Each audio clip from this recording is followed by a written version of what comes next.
9 presents The Geek's Guide to the Galaxy. Brought to you by Brilliance Audio. And here are your hosts, John Joseph Adams and David Barr Kirtley. Hello, and welcome to episode 26 of Geek's Guide to the Galaxy.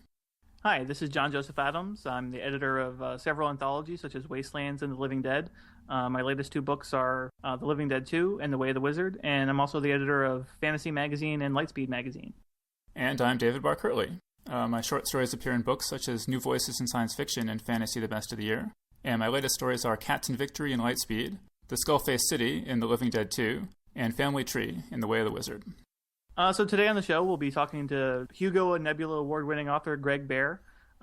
Greg Bear is the author of over 40 books, including Quantico, Eon, Slant, Darwin's Children, and The Forge of God. His latest novel is Hull 03, and Halo Cryptum, book one in the Forerunner saga, is due out in January. Okay, so let's get Greg Bear on the phone. Hello. Hi, this is Dave and John from Geek's Guide to the Galaxy. Hi, how's it going? This is Greg. Thanks for joining us on the show. My pleasure. Okay, so why don't you start us off? Just tell us a little bit about your latest novel, Hull 03. Just handed in Hull 03 last year. We're getting it published this year. It's doing quite well, actually, in the early stages. Some good reviews are coming out. We got a starred review in Publishers Weekly. It's kind of my take on a classic science fiction theme, the Generation Starship. I always love those kinds of books, and in this one I've decided to up the ante a little bit and make it a little more scientifically convincing as to how we might actually travel between the stars, and how things also might go very, very wrong. So can you tell us a little bit about the science that you put into the book, that, you know, the sort of realistic aspects of it? Well, back in my college days in the late 1960s, I had an astronomy professor who pointed out that, you know, to have a starship reach sufficient speed to get between the stars in any reasonable period of time, you'd have to have a mass ratio of reaction mass fuel to the mass of the starship that would just be impossible, on the order of, you know, a billion or a trillion times. And then it occurred to me that there is one way to do that, which is go out to the Oort cloud and strap your starship to a giant ice moonlet out there and slowly build it up with, you know, a somewhat sophisticated drive, and use the entire moonlet for your fuel supply. So that's what happens in Hull 03, is we actually have a three-part starship strapped to a giant ice moon. Okay, so your recent novels Quantico and Mariposa are set in the very near future. How have real-world events developed since you first thought up those books, and what have been some similarities or differences between that and what you imagined? Well, I think both Quantico and Mariposa have turned out to be alarmingly spot on. In Quantico, which was finished back around 2004, I postulated the United States would be heading into a major economic downturn, caused by, you know, spending without taxation and spending on wars without paying for them and all that sort of thing. And it turns out that's exactly where we are. As far as the religious wars go that I laid out in Quantico, we're still there. We probably will be there for another 30 or 40 years. In Mariposa, I wanted to write a more upbeat story. At the same time, I wanted to finish off the cycle that I began in Quantico, and also lead into the politics that I describe in earlier novels like Queen of Angels and Slant. In Slant, I had Green Idaho developing, which is a kind of a secessionist state in the Northwest. It looks like we're heading into that region now, with states like Texas threatening to secede, or at least hinting that they might like to. And so what are some of the imaginary technologies used in those books? In Quantico, we had a lot of biothreat analysis material equipment. We had what I called a WAG-D, a right assay germ detector, which the users called the death stick, because what you would do is you would rub it over a surface and it would pick up any of the pathogens that might be on that surface, analyze them, and report to you and tell you whether you need to get the hell out of there or not. That's pretty close to being used now. We also had a lot of networking equipment built into the glasses and the uniforms and so on that FBI agents and other police officers would wear, along with soldiers, of course, who are developing that technology now. So they would be able to have a team of investigators networked and talking to each other, and also recording in eyeglass video what they'd be seeing so they could use it later for forensic evidence or just to defend themselves against charges of any sort. That's pretty much coming true now. I just gave a talk at TEDx this year about the possibilities of a society being too closely observed, where nobody can get away with anything. That becomes a little alarming, because I think we do need to get away with a few things. It kind of acts as a lubricant on our society. To have your errors pointed out to you in endless detail could really be, I think, not a positive thing. So one of your other current projects is you're collaborating with Neil Stephenson and others on an experimental fiction project called the Mongoliad. What's that all about? Mongoliad got started about a year and a half ago, almost 2 years ago now. Neil is a passionate follower of swordplay and Western martial arts, and so he got a group of us together, and we started practicing first with gentlemen's canes, what's called Bartitsu, or the Barton Wright School of self-defense. We found out that gentlemen's canes, even if they only have wooden tips, are a little too dangerous to mess around with, so we decided to switch over to swords, another of Neil's passions. And we've been practicing with swords, which moved us into the notion of writing a really accurate novel about the use of swords in history. And we worked our way back from the 13th and 14th centuries to the middle 13th century to 1241, and realized we actually had the beginning of an epic history novel here, dealing with the farthest western reach of the Mongolian hordes to a Polish-German town called Legnica in 1241. We would take that and send a group of valiant knights and basically knight monks to send them east to try and prevent further problems in Europe. And that's the beginning of what's probably the last great epic of European literature. That's why they call it the Mongoliad. Could you talk about the distribution, because it's released through apps or something like that? Yeah, we have an app now available on the iPhone. I believe our iPad app is coming up shortly. We're working on the Droid and the Kindle apps, and you can read it on your computer right now. So for $10 a year, which is quite a bargain considering the length of text you'll be getting, we deliver a subscription of once, a chapter every now and then to be read on your machine, or eventually to be printed up and put into a book. I saw a video of, demonstrating medieval sword fighting techniques, and it really struck me how ugly it is. It's not like fencing. They were, hitting people with the pommel and punching and kicking and tripping, and it was very sort of back alley knife fight sort of thing. Yeah, sword fighting is not pretty. Fencing is designed to be kind of a choreographed battle, but you're not allowed to grapple. Whereas very quickly what we've learned about nearly all of the sword fighting techniques is you're going to have to know how to wrestle too. If you're dealing with someone who outmatches you one way or another, getting in close is one way to prevent them from swinging a sword at you, but another way also just to take command of the situation. And so, yeah, it's brutal. Sword fighting is brutal. It's not meant to be pretty. It's meant to kill people. And when we write about these items in Mongoliad, these techniques, it's very gory. War is not a pretty thing, and the gentlemanly art of war, it turns out, wasn't very pretty either. So that starting off with gentleman cane fighting, we quickly realized that we were putting dents in our helmets with simply the wooden knobs on the end of these rattan canes. If we actually used a steel-headed cane on a fiberglass shaft, you didn't have to worry about sword canes. These things are deadly weapons.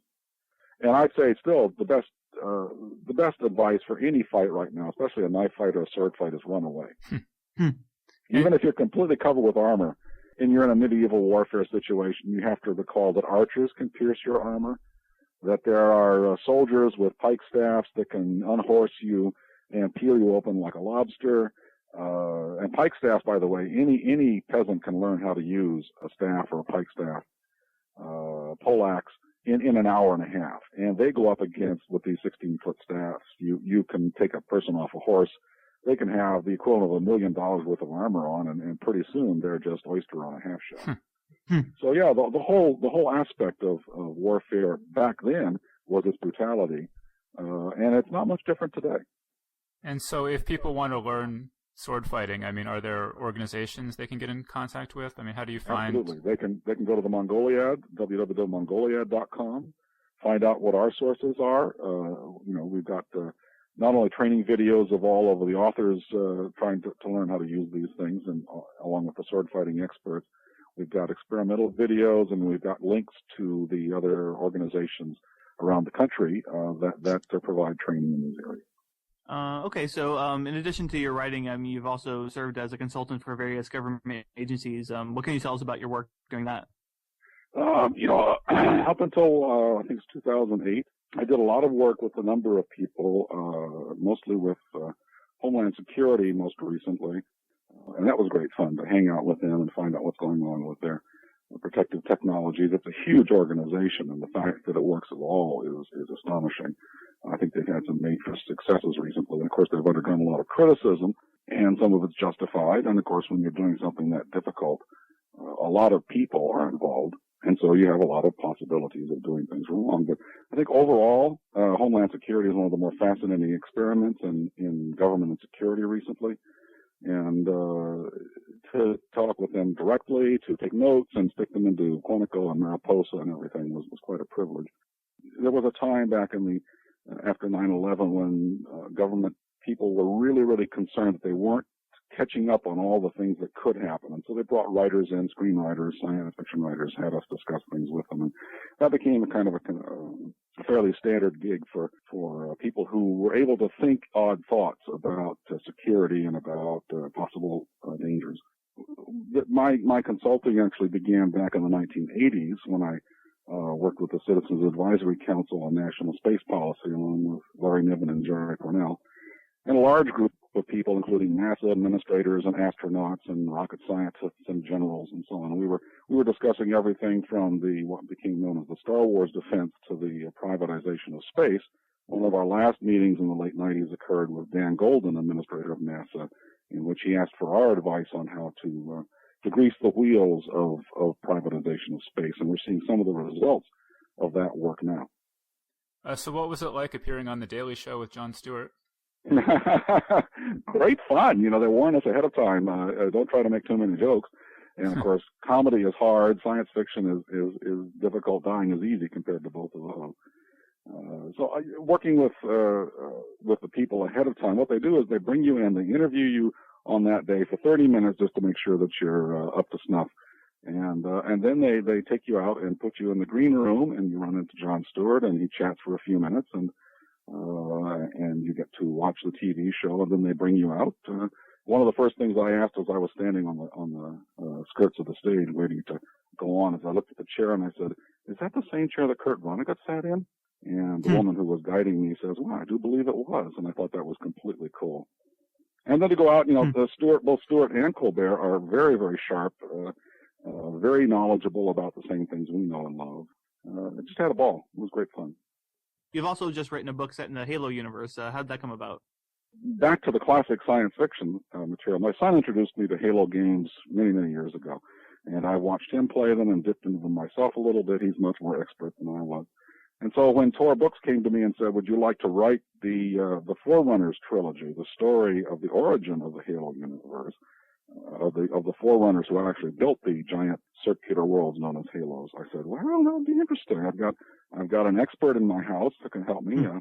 And it's also classic science fiction. I get to work not only with some of the best minds in gaming, but to work with some of the ideas that emerge from or inspired by classic science fiction novels. Okay, so one of your most popular books is Eon, and that's one that I read as a teenager that really made a big impression on me. Could you talk a little bit about the response to that book, and do you have any ideas about what made it so popular? That was a difficult time. In the early 1980s, publishing was undergoing a real kind of turbulent period. So my career got started in the middle of all of that. Eon was passed around as a sample chapters and outline to a number of publishers. One publisher turned it down for political reasons, which I thought was interesting. A very conservative publisher. Later regretted that mightily. Another publisher had a possibility for a 3-book contract. They picked up Blood Music and the Infinity Concerto, but let Eon go. Another major publisher, several major publishers turned it all down, and then finally, Blue Jay Books, Jim Frankel at Blue Jay, picked it up, and they marketed it overseas in the UK. In the UK, Malcolm Edwards and Anthony Cheetham were getting started with Century Hutchinson, which became Random Century. And Anthony Cheetham was a fairly major publisher in the UK, and he read this book on Malcolm Edwards' advice. And he said, why, this is the gauntlet to wind of science fiction. And lo and behold, he publicized the heck out of it in the United Kingdom and all the territories. So in South Africa, Australia, New Zealand, in England, this book became a very, very substantial bestseller. And that propelled more interest in the United States. So when Tor came out with the paperback edition of the book, they sold a lot of copies. And that helped buy our house in Seattle and helped move us up here. And from that point on, it was a matter of, well, how do you manage all of this? Do I want to write Eon books for the rest of my life? Do I want to move off and do other things? And eventually ended up, it was an Eon trilogy, beginning with Eon, of course, but also time-wise starting off with Legacy and then moving on to Eternity following on from Eon. So those three books kind of wrap up the whole Thistledown trilogy. And, the Society of Digital Artists held a competition for artists to illustrate Eon. Were you involved with that at all, and what did you think of the pieces that were produced? I thought it was fabulous. Yeah, it was CG Society.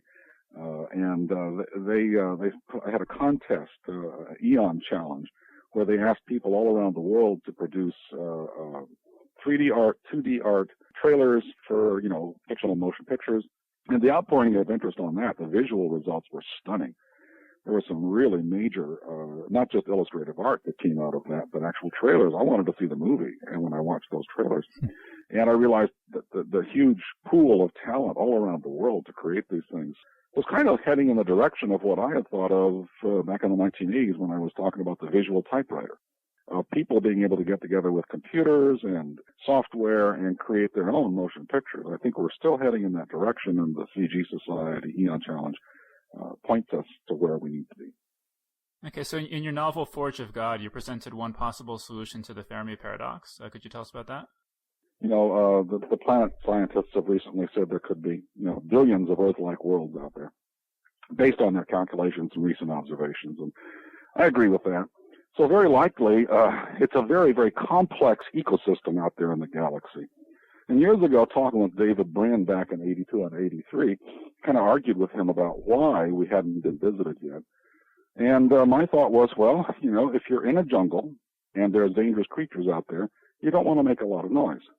So quite possibly we don't hear other civilizations too much because they're concerned about being picked up by dangerous von Neumann probes or whatever. And when this finally came down to writing a story about it, I realized combining the notion of robot intelligences, of nasty ecological foundations and principles leading to the Forge of God, to the notion that we have been cheeping like birds in a nest in a very dangerous jungle, and there are snakes out there just waiting to come upon the nest and eat us up. So how do you feel about SETI then? Do you think that it's imprudent for us to be advertising our presence?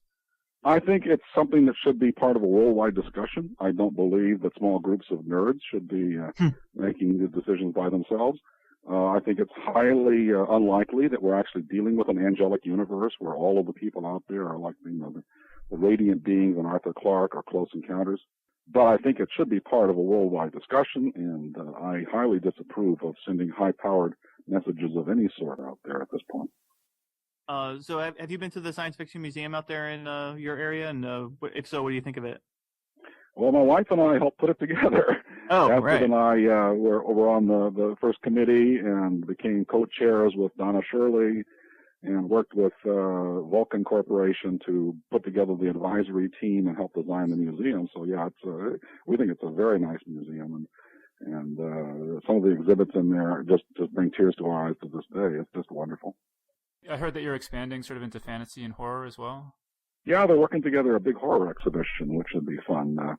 I've always been a fan of horror and H.P. Lovecraft and all of the different aspects of horror, including movies. And that's part of this, making the statement about pop culture being so prevalent. We should also, I think, ultimately get into the whole comic book area, which, with the influence of people like Julius Schwartz in the 1950s and everything. If you go back to the origins of comic books, Siegel and Schuster were both science fiction fans, and they both thought of Superman as a science fiction character. And so a lot of that area of comic books and superheroes come out of the science fiction culture, and I'd like to see that explored as well. But also, H.P. Lovecraft, one of our great horror writers, thought of himself as a science fiction writer. He was very proud of selling to Astounding Stories. His combination of Edgar Allan Poe and Olaf Stapledon and all those mixes of things makes for a really potent mythology. When you were talking about the Mongoliad earlier, obviously that's sort of an e-publishing effort. What do you think about e-publishing in general, and do you yourself use any sort of electronic reading device? Oh yeah, I've got a Kindle, and I have 1,000 books on the Kindle now, and really enjoy using that. I look forward to other devices, so you can read art books and color magazines and so on. Eventually, the iPad looks quite gorgeous. I think something like that will probably dominate the market.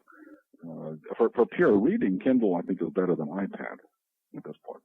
But as far as electronic books goes, I warn people about these changes in the publishing industry starting back in the 1980s. In fact, the HP device is called the Slate, which is what I call my devices in Eon. So I don't know how much they were influenced by that. It's a reasonably obvious name, but that goes back to 1985. 1992, I was giving talks in New Zealand and Seattle about the coming electronic book revolution, and carrying mock-ups. Actually, I was carrying an HP calculator about the size of a Kindle today, and I used that as a model for what would be a reading in 10 or 15 years. And I wrote articles in the 90s, mid to late 90s, warning the publishing industry that not only were they facing challenges from video games, from movies, from TV shows, all the expected challenges, but that this revolution of electronic books would really start affecting the revenue stream. And only in the last year and a half or so has the New York publishing industry actually paid attention to electronic books, and now they're the biggest growth area. I hope they are able to catch up in time because, of course, this has been going on for a very long time. Reading over interviews with you, I came across repeated references to the author Nikos Kazantzakis. Could you talk about who he is and why he's a favorite of yours? Back in the 1960s, I had a whole, range of authors that I absolutely loved, both for their philosophical angle, their writing skills, their imagination. I compared Olaf Stapledon and Nikos Kazantzakis in one of my early college papers, which my professor flunked me on. But my feeling was that Nikos Kazantzakis was one of those visionary writers who could just knock your socks off. He was most famous for writing the novel Zorba the Greek, which was made into a motion picture in the 1960s. Zorba the Greek was wonderful, but he also did these amazing explorations of both local history for Crete, his homeland, and also for Greece, for the world in general. He wrote a sequel to the Odyssey called The Odyssey, a modern sequel, which actually sold quite well in the United States. It's a monumental work. It takes Odysseus on a whole new range of adventures, all done in epic poetry style. He also wrote The Last Temptation of Christ, which was also made into a very good film. Martin Scorsese directed that. That's an astonishing novel. It takes the notion that Jesus on the cross has a vision of what his life would have been like had he not taken the difficult path, had he taken the domestic path. There's his semi-autobiography. All of these books by Kazantzakis, written originally in Greek and translated quite well into English, I think, had a huge influence on me when I was younger. And to this day, I still pick up Kazantzakis books and just thoroughly enjoy dipping into them and reading and remembering the greatness that he was capable of. So what sort of parallels did you draw between him and Olaf Stapledon? Well, he and Stapledon both kind of emerged out of the 19th century ferment of writers like Nietzsche and later on in the 20th century Bergson. Olaf Stapledon was primarily a philosopher. That was his training. But he also wrote these amazing science fiction novels. Among them, the first one was a book called Last and First Men, a visionary spiritual vision of 18 different species of human race over the next 2 billion years. And when that came out in 1930, it knocked the socks off of everybody.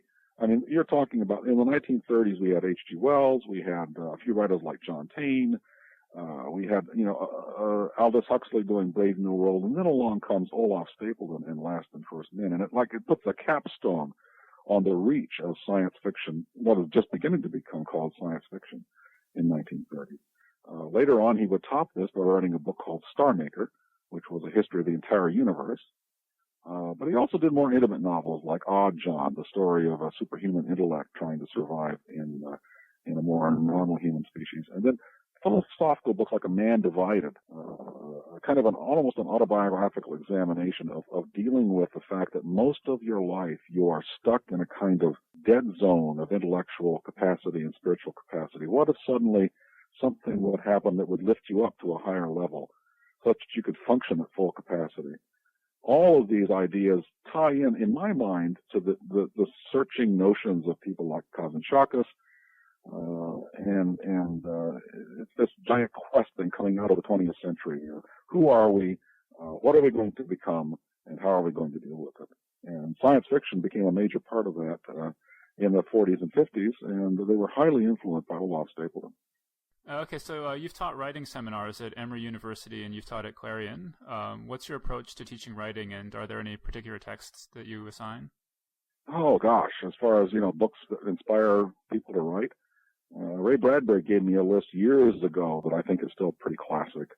I would add a couple more to it. The list that I would include would be Characters Make Your Story by Marianne Elwood, The Summing Up by Somerset Maugham, and the old classic texts, The Art of Dramatic Writing by Lajos Egri.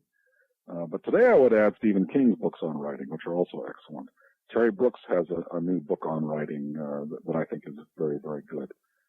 Today, learning how to write basic prose in an age of Twitter and everything is really a challenge. A lot of people are very capable of writing, short form, screenplays, dialogue. We get dialogue, but the whole notion of writing descriptive scenes and choreographing long stretches of story is more of a challenge for younger writers. For me, the challenge is actually learning how to write how to write screenplays, which I find interesting. So there are good books on screenwriting. There's all different kinds of writing to be done. There's game writing. How do you fan out with dialogue in multiple situations and branching story dialogue? That's a fascinating discipline.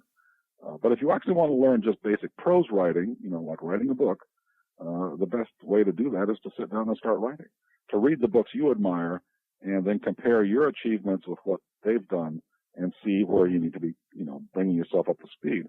I still do that to this day. I have not learned how to write, and perhaps never will completely learn how to write.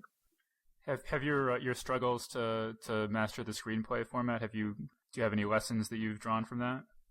Yeah, be humble. There's an awful lot of snobbery in different aspects of writing. Book writers look down upon screenwriters. Screenwriters work so hard they'd love to have a career writing books. Comic book writers, feel that they're slumming out there. These are all really wonderful forms of writing, and writing well in any of them is not easy. Snobbery is not something we can afford anymore. If you're going to a college and learning, the high forms of high literature, to survive in writing today, you've got to be a little more rough and tumble. You've got to get out there and experiment with a lot of different forms, and you cannot hold false conclusions about the skill levels or the labor or the intensity or creativity that goes into any form of writing. I think watching how screenwriters work is really interesting. They are among the hardest working and toughest minded writers I know today. So who are some of the lesser known science fiction authors who you think deserve greater recognition? There's a lot of European writers that don't get published very often in America. I'd like to see more of them be brought over here. And I think with the electronic books revolution, that might happen more often. I was in Leipzig, Germany recently at a small convention called Elstercon, and I got to hang out with a lovely bunch of German writers. And most European writers just don't get published over here. It's very rare to have someone like Stanislaw Lem come along and get published well here. I was able to dine with the Strugatsky brothers in the 1980s, along with Doris Lessing, who later went on to win the Nobel Prize. And that was a delightful evening. As far as new writers go, my son, Eric Baer, has an original comic book series coming out from Sea Lion Books this next year called Hope Scouts. Yeah, and speaking of Doris Lessing, I saw that she praised you very highly.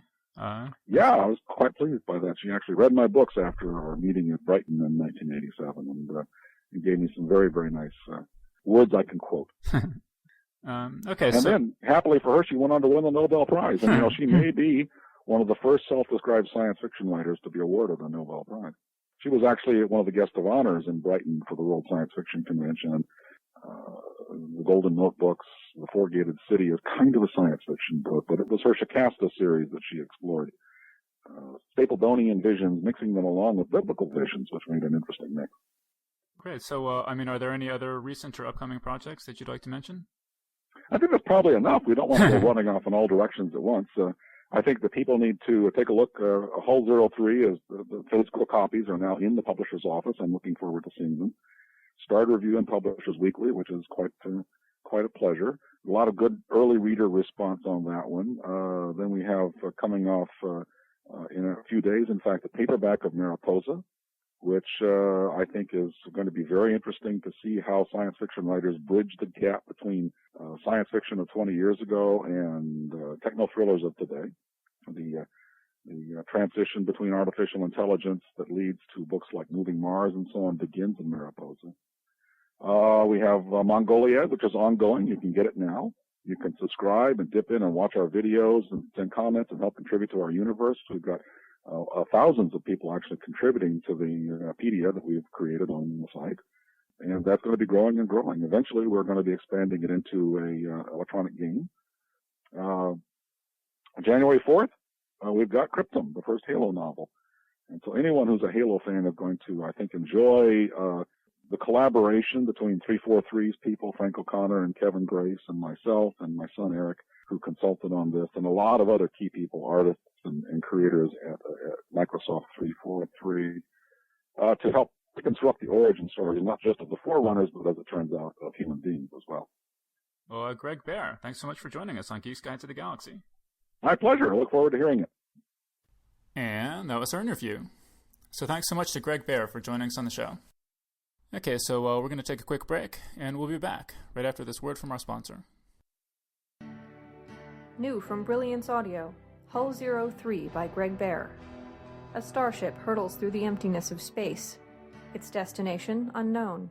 Its purpose a mystery. Now, one man wakes up. Ripped from a dream of a new home, a new planet, and the woman he was meant to love in his arms, he finds himself wet, naked, and freezing to death. The dark halls are full of monsters, but trusting other survivors he meets might be the greater danger. All he has are questions. Who is he? Where are they going? What happened to the dream of a new life? What happened to Hull 03? All will be answered if he can survive the ship. Hull 03 is an edge-of-your-seat thriller set in the darkest reaches of space. An unabridged recording of Hull 03 by Greg Bear. Narrated by Dan John Miller. Available now from Brilliance Audio and wherever audiobooks are sold. And we're back. But, so when Greg Bear was talking about how maybe we don't want to be sending messages out into space because maybe we're in a jungle and, who knows what's out there that's going to hear us and come after us. That was just kind of making me think about how there's been sort of a boom of alien invasion movies recently. And I thought it might be interesting to talk about just sort of alien invasion as a theme, because this is sort of one of the classic themes of science fiction. Yeah, I think it kind of shares a lot in common with post-apocalyptic narratives. Obviously, because in many cases the aliens are coming to destroy the world or destroy all life on Earth, and so it sort of would lead to a post-apocalypse. But I think it's also sort of that alien invasion stories are probably the other easiest thing for non-science fiction people to grok. Like post-apocalyptic, I think is probably the easiest because, of course, well, we can imagine that nuclear war has destroyed the Earth, and then now what? And so that's why I think it's always been so accessible to non-genre readers. But the alien invasion story is probably the next easiest thing for people to grasp. And I mean, sort of the classic alien invasion story is H.G. Wells's War of the Worlds. And kind of like you're saying, I mean, he actually wrote that as a message. It was intended for the general public. Wells was really sort of against British colonialism, and he wanted to force people to imagine, what's it like when a technologically superior civilization comes in and it just starts messing everything up. How would you like it if people did that to you? And of course, you can't do that. You couldn't just write a realistic novel about that happening to England because there was no technologically superior civilization at the time. But if an alien civilization invades, then people can sort of imagine like, oh wow, this is horrible. And actually, speaking of War of the Worlds, I kind of wonder is that like sort of one of the earliest examples of like, the big twist in popular literature? As I'm sure everyone knows, the aliens in War of the Worlds are defeated by the common cold because, I don't know, they didn't plan very well for a trip to another planet. I mean, they weren't really thinking ahead. the War of the Worlds, it does sort of establish two patterns that we see over and over again in alien invasion stories. And one is, as you say, that the aliens are nasty, and hostile. And the other is that humanity manages to triumph, even though the aliens have vastly superior technology. And it is kind of, in science fiction, particularly in movies, it seems like you see sort of evil aliens a lot more often than you see friendly aliens. And I do sort of wonder sometimes when I'm sitting in a movie theater, watching one of these alien invasion movies, and the whole audience is cheering every time an evil alien gets its head smashed in with an axe or something, that I sort of always can't help imagining some peaceful aliens, like sitting next to me in the movie theater and just being horrified at, like, this is what you guys find entertaining, is just the idea of just smashing aliens' heads in, Right. Greg Bear's worried about SETI sending out signals. I mean, if any aliens find any of our television transmissions, they're never going to come here. They're, because, why would they? Unless they're like predators, in which they want a good fight. They know they want to go somewhere where people are going to fight. While we're on the topic of War of the Worlds, I was just thinking that there was this anthology in 1996 called War of the Worlds Global Dispatches. It's the tale of the Martian invasion of Earth as witnessed by like all these like sort of famous writers who were alive or sort of during this period. So like Jules Verne. So it's sort of the War of the Worlds told by Jules Verne, the actual person, not not writing a story, but him actually witnessing the War of the Worlds invasion. So Jules Verne, Mark Twain, Emily Dickinson, Henry James, Albert Einstein, and a bunch of other people. And there's just this really amazing story in here by Dave Wolverton, and his story is called After a Lean Winter, and it's his is told by Jack London. So it takes place in Alaska, and so it's dealing with the frozen tundra up there and everything in addition to the alien menace. But it was really great. I love that story. It's common, like in War of the Worlds, for the aliens to have big machines of war and spaceships and ray guns and stuff like that. But it's also really common for alien invasions, for the aliens to kind of take over people and impersonate people and sort of have a more sneaky way of trying to infiltrate society and take over everything. And so, like, two of the classic examples of that would be The Puppet Masters by Robert Heinlein and The Body Snatchers by Jack Finney. The Body Snatchers was made into, it's been filmed a couple times, I guess, but there was a black and white one in the 50s called Invasion of the Body Snatchers. And that's actually rated 100% on Rotten Tomatoes.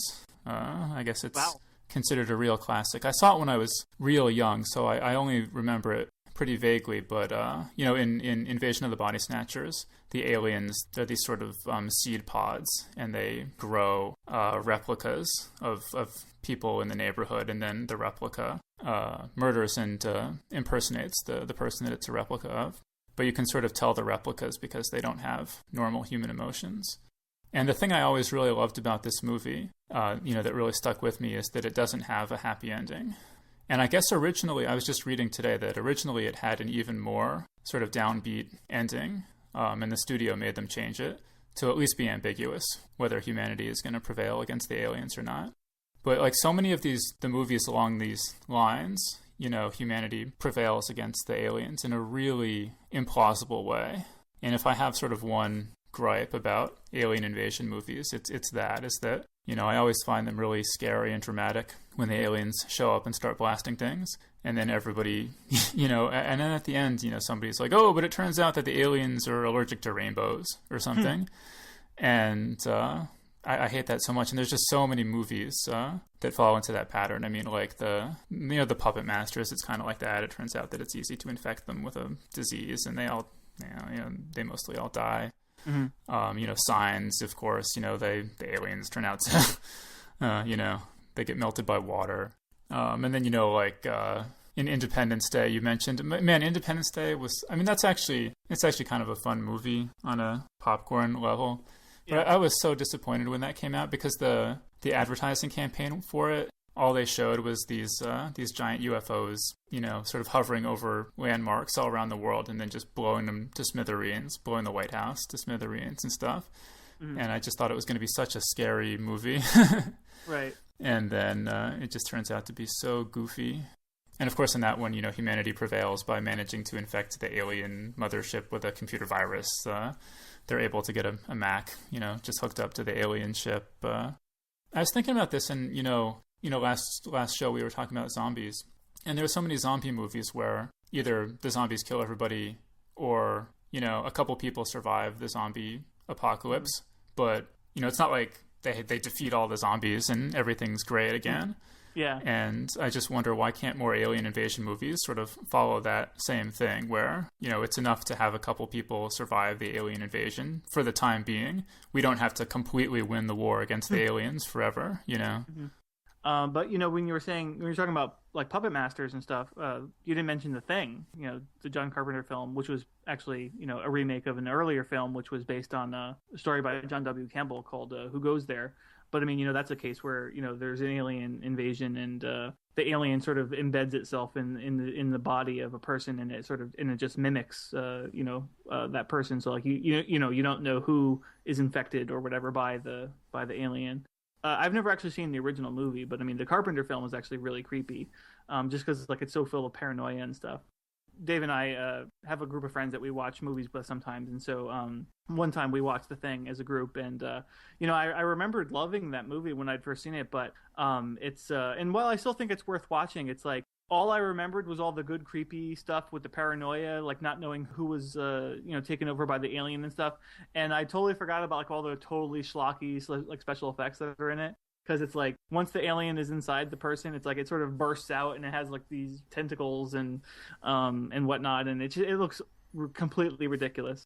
Yeah, I mean, like there's a part where a guy like gets his head chopped off, and then the head grows sort of spider legs and scuttles off, and yeah, there's all sorts of these sort of 80s splatter gore special effects. So it's just kind of an odd melding of the sort of moody, paranoid stuff with just the gross out stuff. It would be interesting if someone would make a remake, that focused more on the paranoia.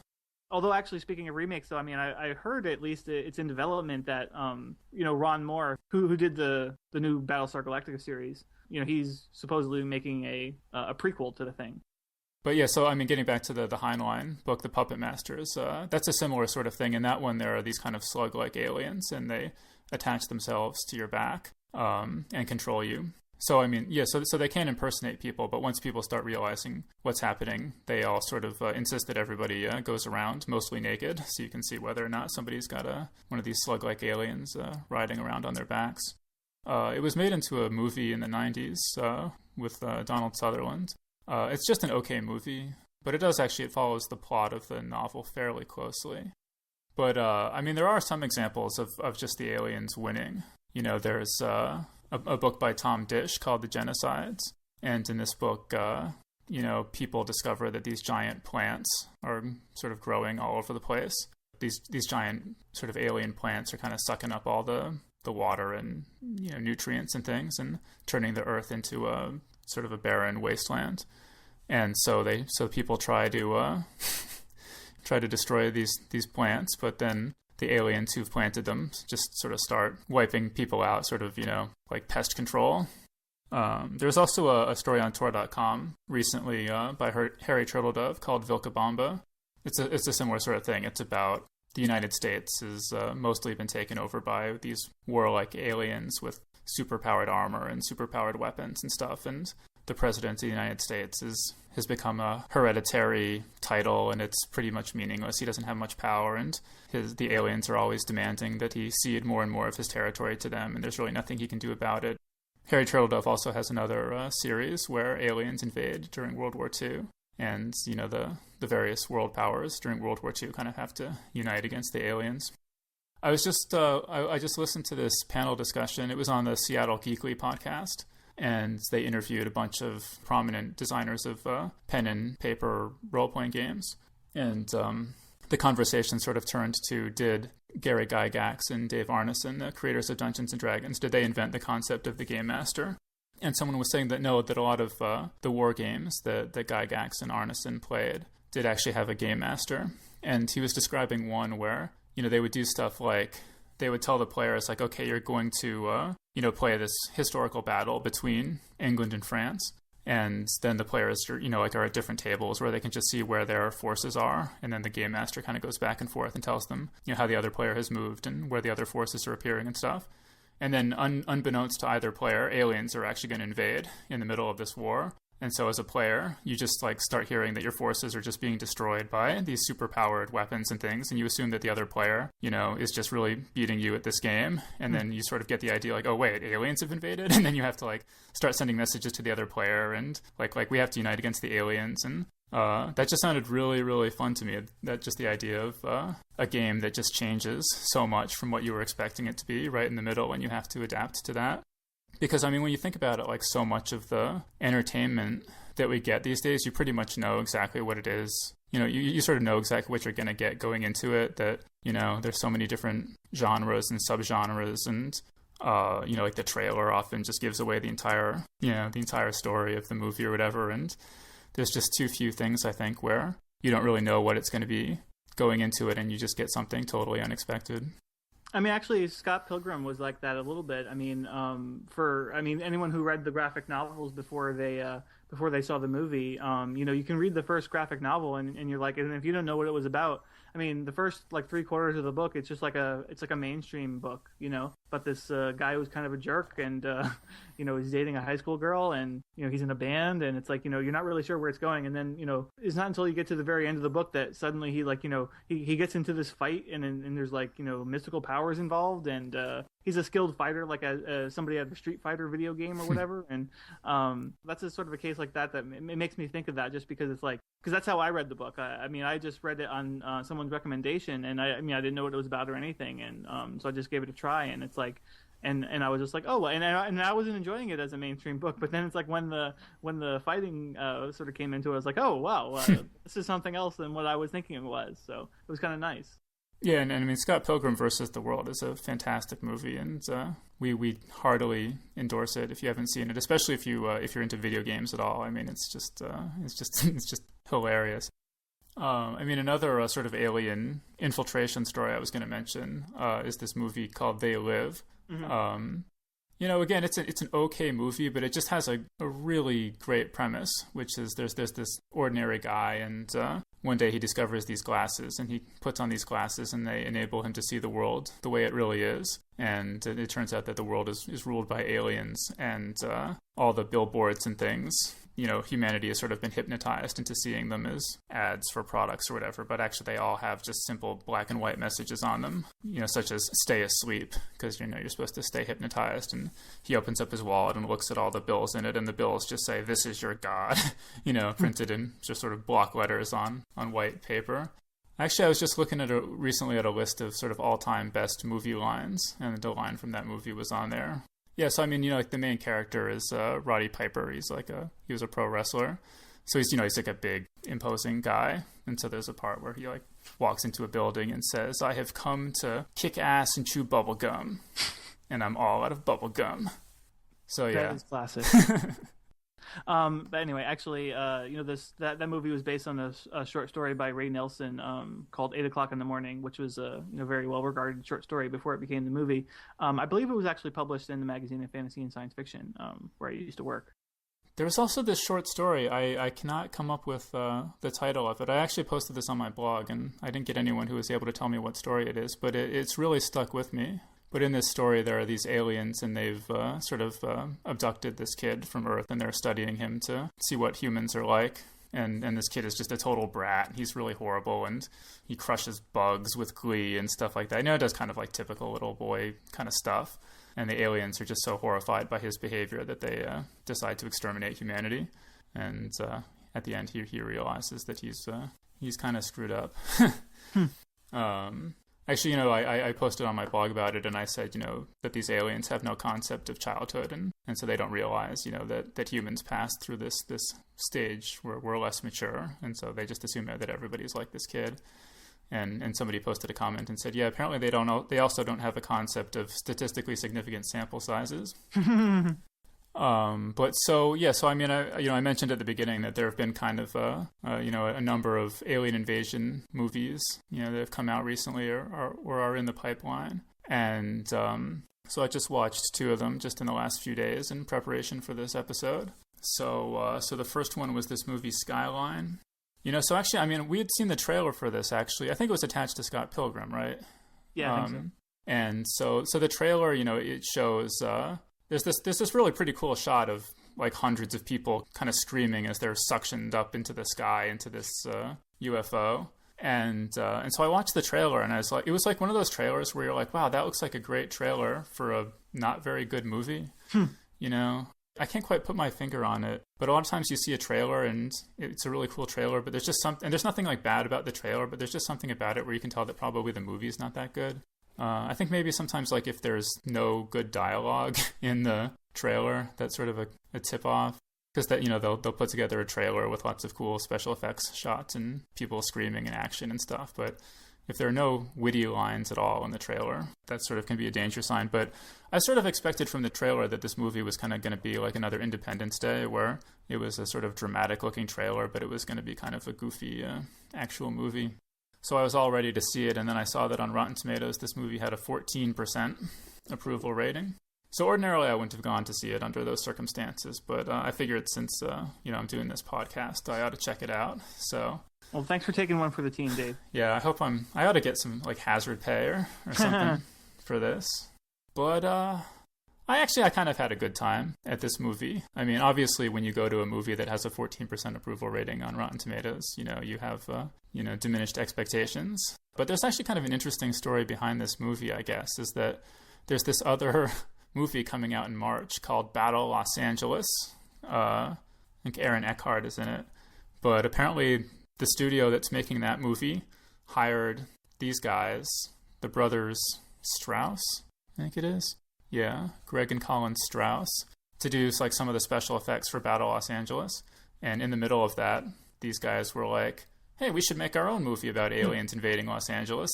And so I guess they wrote and shot and did production and post-production and released this movie Skyline within the time frame that they were working on Battle Los Angeles, and got it out into theaters before Battle Los Angeles. And I guess Sony Pictures is currently pursuing the possibility of legal action against them for maybe suggesting that they use some of Sony's resources to help them make their own movie or something. And of course they deny that.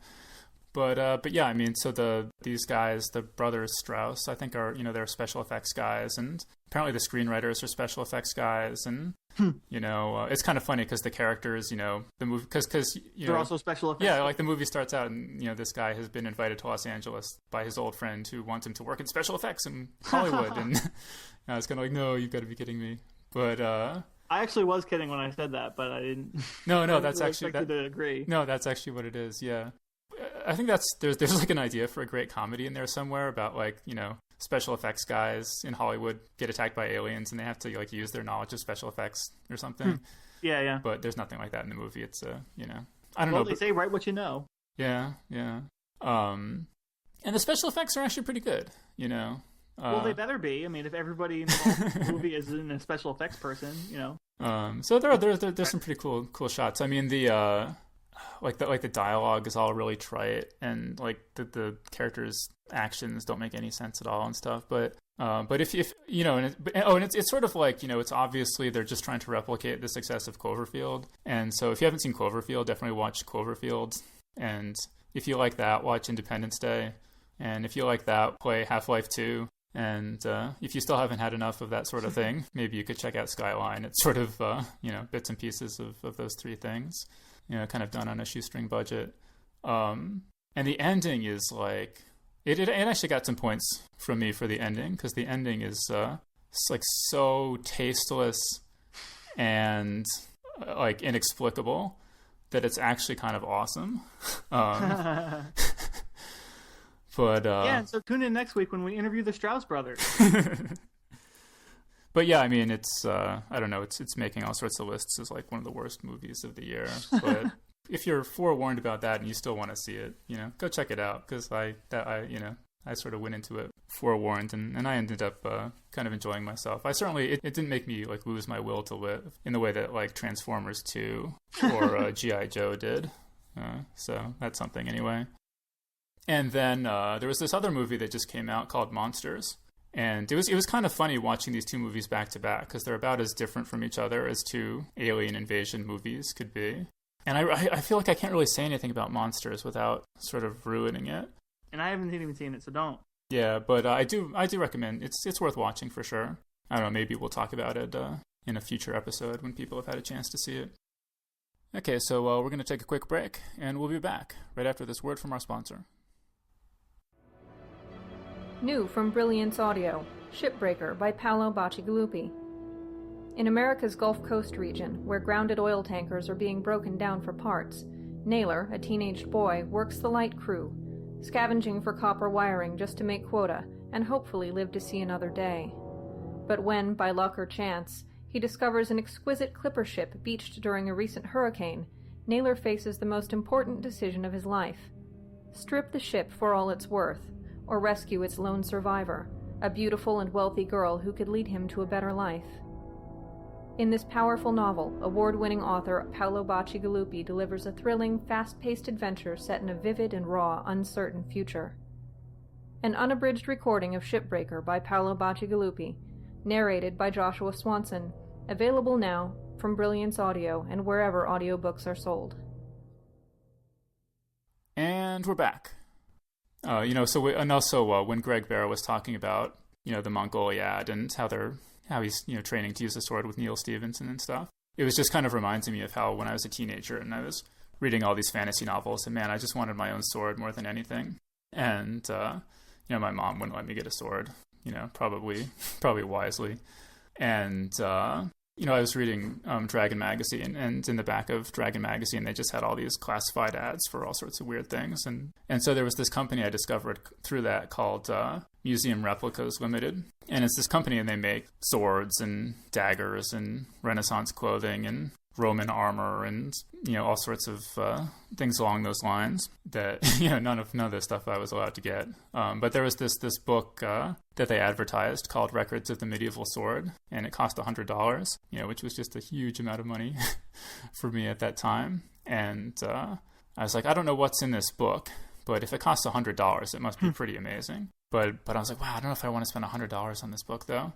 So I wrote a letter to the company, sort of asking about the book. And I had a lot of questions because it was really frustrating because I had read all these books about, siege warfare and knights in armor and medieval warfare and swords and sword fighting techniques and all this stuff. And none of these books agreed on anything. And it was so frustrating. And so one thing was that about half the books I read said that the armor was so heavy that when a knight was knocked over, he wouldn't be able to get back up again. And he would just sort of have to lie there and basically be helpless. And someone might just come along and put him out of his misery by sticking a knife through the slits in his visor or something. And then the other half of the book said, no, knights could actually move around pretty well in their armor.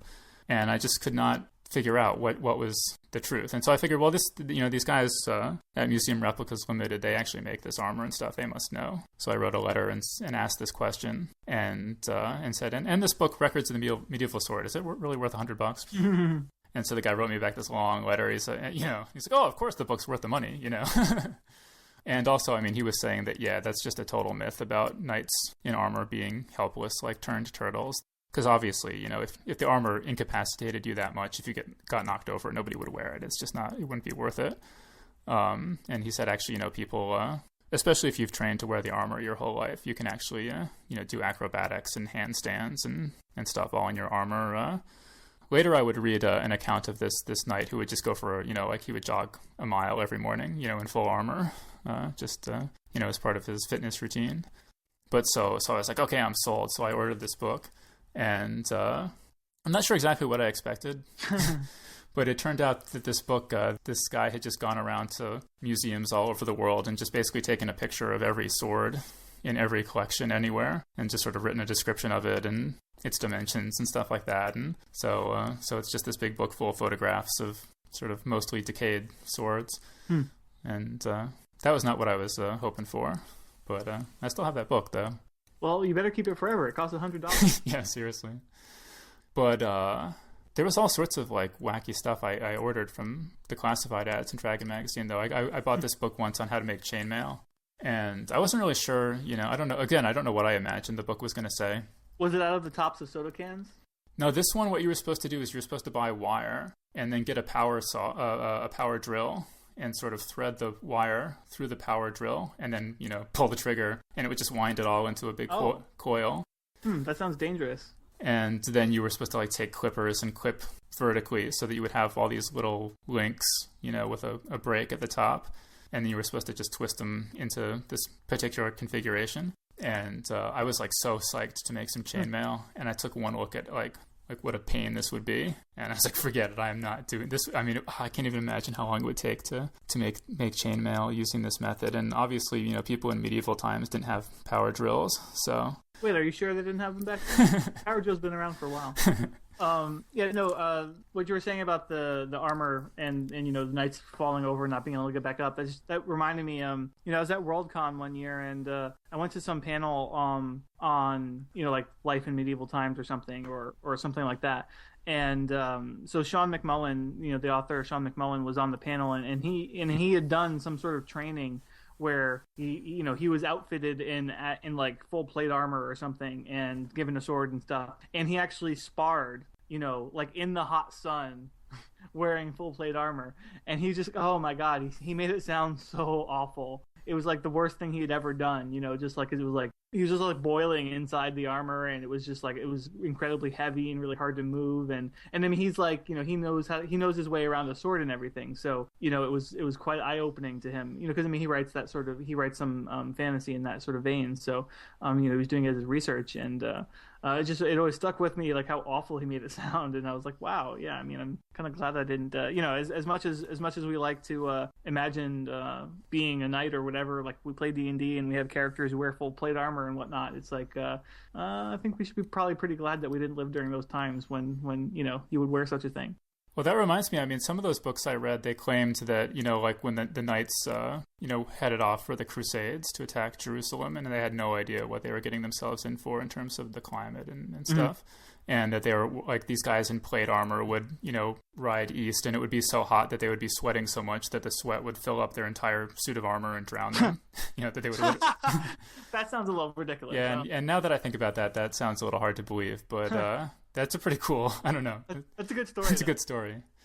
I have a feeling that's a lot of the editorial policy toward a lot of these books I read. That's sort of what it was. Like, it's a good story. Let's stick it in there. Yeah. All right. Well, that was our episode. Be sure to check back in 2 weeks for our next episode. And thanks for listening. The Geek's Guide to the Galaxy is a production of IO9 and is brought to you by Brilliance Audio. For this episode's show notes, to subscribe to this podcast, or for more information about the show, visit io9.com/tab/geeksguide. To learn more about your hosts, visit johnjosephadams.com or davidbarkirtley.com. Music and voiceover produced by Slipgate 9 Entertainment. If you enjoyed this program, tell your friends. If you didn't enjoy it, tell no one. Thank you for listening.